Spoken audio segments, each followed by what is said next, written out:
So this is our AXL guitar. This is where we've got to. We've pretty much put our pickups and everything back in. You know, just wanted to show you this repair, or this update rather, and I'll turn the back around so you can see what we've sort of done. Still got to make a cavity for that there. And I'll repair headstock up there. Up there we've got a couple of little splines in there. Just up in there, and obviously we painted so you couldn't see it. So that's sort of it. But it's not the colour that it's not going to be the final. It's not going to be the final cut. It's basically it. So I wanted to do this video because, as far as I'm concerned, this is it for this guitar. I did what I wanted to do. I got it. It was, in a bad way, as we sort of saw. Those cutouts, those holes in the neck there that were repaired. We fixed that. We wanted to know if we could sort of get that up and going. We did.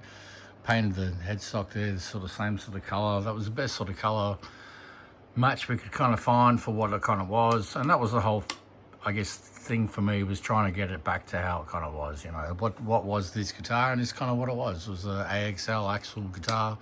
This is sort of maybe not the pickups, but this is kind of what the color wise, except for the hardware. This is kind of what it was, and I wanted to get that, and I think I've achieved that now. But I don't really want to keep going because it's not really jumping out to me and saying, "Hey, pick me up and play me." I'm going to paint it. I'm going to paint it more of a colour that I want. And also too, this was the first time that I used this graffiti paint. So this graffiti paint did sort of come out pretty orangey, peely. Might not be able to see too much in there, but it is pretty sort of, probably can't really see fuck all. But yeah, it is kind of a little bit in there. A little bit sort of orange peely in the effect. And I'm not really digging that either. So that's sort of part of the reason. Is the first time I've used that graffiti paint to see what it's like, whether I could use it. And I just don't, I think the other methods that I've used for painting, I like better. I just don't think this one really worked in the sense of the material or the type of paint that it is. Not really doing it for me. The colour was the right colour of the colour that I had in my head that I wanted to match, of that kind of AXL sort of vibe. I think they stained it that sort of colour, but the colour was the same sort of vibe. But yeah, the actual paint isn't the vibe that I'd prefer on a guitar. And also the colour just doesn't strike me personally. So that's why I'm going to stop on this guitar. So I'm going to stop doing anything here. Because I feel that it's just pointless. I might as well take this hardware off, strip it down a little bit, and get ready for a new colour.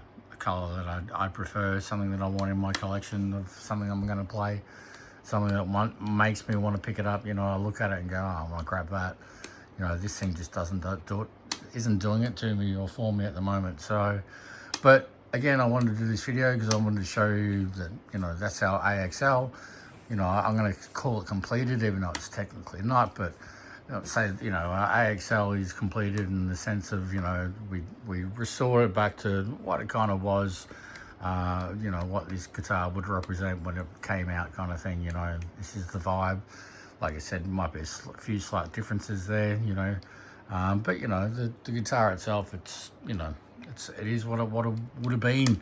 It's I think a pretty cool little fix of the AXL. It was in bad way. We've got it going to the point that it represents this brand of make of whatever line of guitars. It still needs a good setup and stuff, but like I said, we're going to worry about all that when we do the new color, and I guess we'll probably do a new video, and we're going to call it done on this AXL. Maybe there's an AXL part 2, but this AXL part 1, so we fixed that. This is what we kind of would have come up with if we had kept going, but we're going to change the vibe here. So, but this is it. This is our AXL repair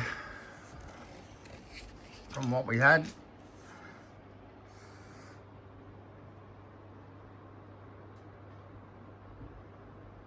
There's also too in there, while I'm sort of showing that, there's still a little bit little bit shiny, and I probably wouldn't mind sanding that down and getting a bit better in that little fix and stuff.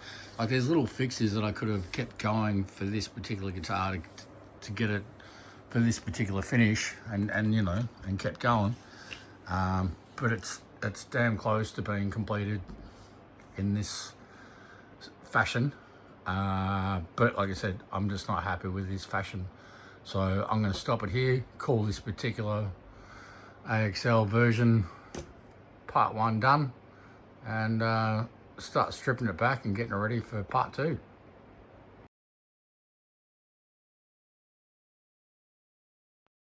All right, so this is actually our AXL axle guitar.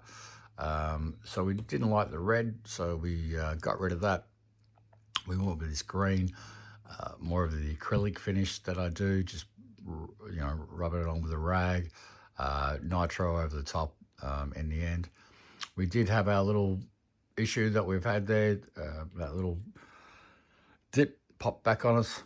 I probably should have put some wood behind it to reinforce it. So again, got a bit of a relic-y vibe, I guess, with things like the little dings and, you know, a little bit of red. And you know, I don't go too hard, but I do try to make it look like it's been around.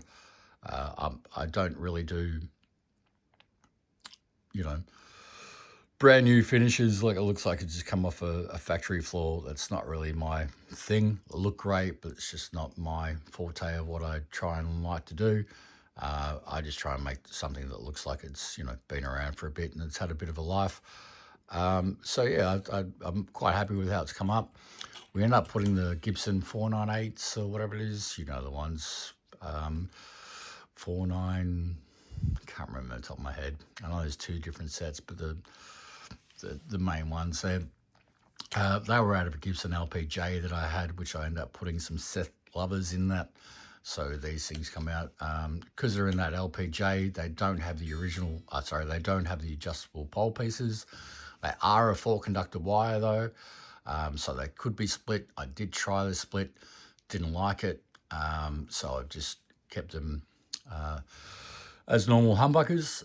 The neck on this is such a good player. It's so thin because I've sanded it so heavily because I had to because of the problems.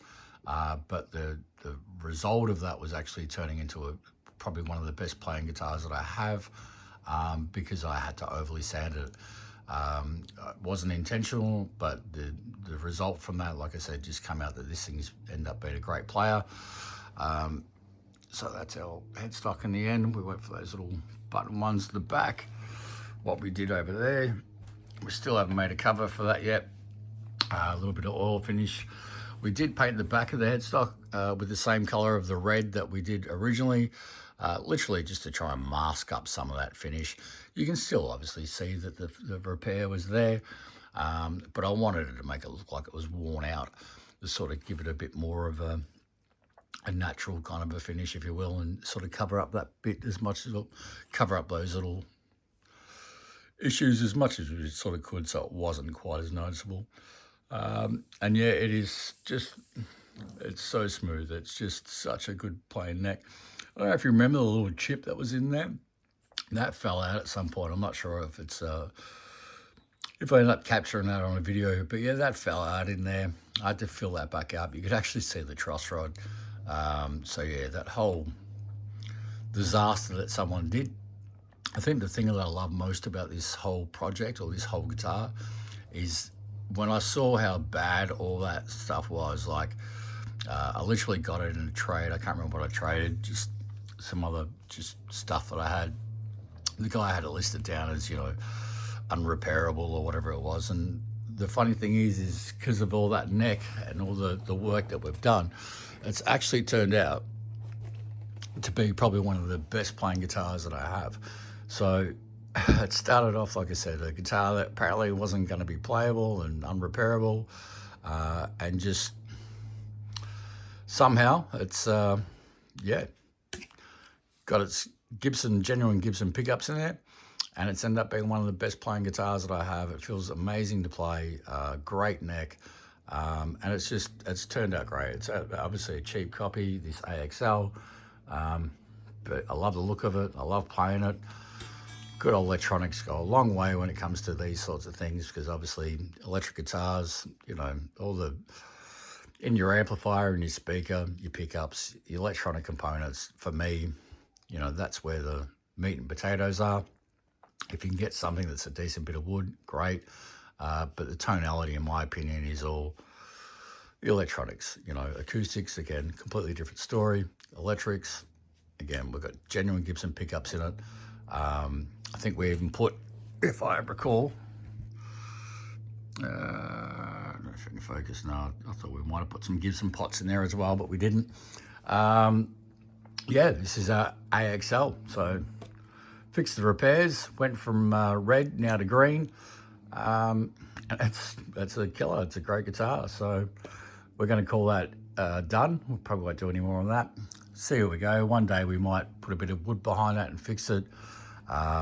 If it doesn't give us any trouble, which that's not, but otherwise we'll probably just leave that one. Yeah, all done.